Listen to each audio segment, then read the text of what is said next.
Bueno, hoy pasamos al tablero para explicar parte de la metodología asociada a las disposiciones del Ministerio de Transporte, después de la resolución 4350 del 98, donde se explica y se define cuál es la metodología para los estudios de costos de la canasta de transportes, particularmente en el transporte público colectivo, que hoy es una novedad en la ciudad y que particularmente se ha venido revisando desde el año pasado y desde el mes de enero de 2022, precisamente cómo se ha venido comportando esa canasta y estructura de costos del transporte público. Y es así como hay que tener en cuenta particularmente algunas variables fundamentales, como el incremento en el salario mínimo mensual legal vigente, que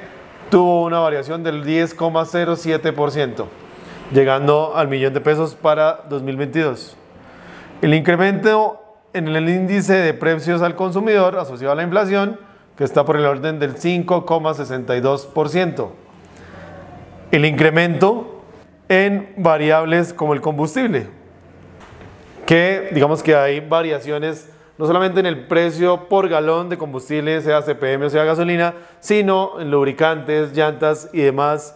insumos necesarios para operar, que pueden ser entre el 5 y el 15%. Y parte de las variables fundamentales aquí que hay que entender es que hay un costo por kilómetro que es dependiente, pero a su vez es independiente del número de pasajeros transportados. Y ahí es donde es importante entender que, bien o mal, se suban o no se suban pasajeros, las rutas del transporte público colectivo urbano en Tunja, que son 21, tienen unas condiciones y unos requisitos de cumplimiento normativo en lo que tiene que ver con unos horarios y unos trazados definidos. Es decir, que haya o no haya pasajeros, las empresas de transporte público en Tunja, que son 4 debidamente habilitadas, tienen que cumplir con esos 21 recorridos establecidos por decreto. Y ahí es donde hay que entender que sí o sí hay unos costos por kilómetro asociados a la operación para dar una continuidad al servicio. Y por supuesto que aquí hay que pensar en conductores y personal operativo. Aquí en todos, reitero, los insumos y costos administrativos,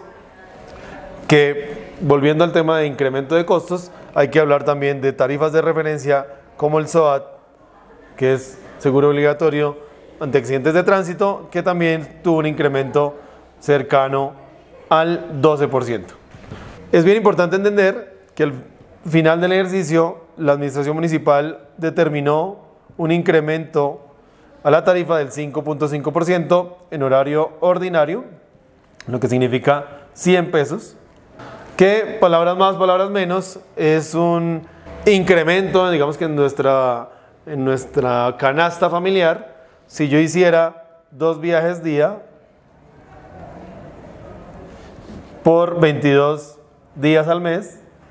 o tengo un incremento en mi canasta de costos de 4.400 pesos al mes, más 4.400 pesos al mes. Eso es básicamente el impacto en nuestra canasta de costos. Por supuesto sabemos que es una medida un poco impopular en algunos sectores, pero es importante entender que es una necesidad en lo que tiene que ver con la continuidad de la operación, en lo que tiene que ver precisamente con garantizar que los costos de operación sean casi equilibrados a la tarifa al usuario, aunque también es bueno comentar que siempre la tarifa técnica va a ser más alta que la tarifa al usuario. Y es allí donde hemos venido trabajando desde la estructuración técnica, legal y financiera del Sistema Estratégico de Transporte Público para lograr, a través de la cofinanciación del Estado, subsidios a las tarifas con una capacidad real del gobierno nacional y el gobierno local frente a subsidiar algunas poblaciones en el futuro con este tema de la tarifa, por ejemplo, estudiantes, madres, cabeza de familia, estratos 1 y 2, adultos mayores y personas con discapacidad serán las poblaciones que tendrán un subsidio una vez se logre la cofinanciación del Sistema Estratégico de Transporte Público. Tunja, la capital que nos une.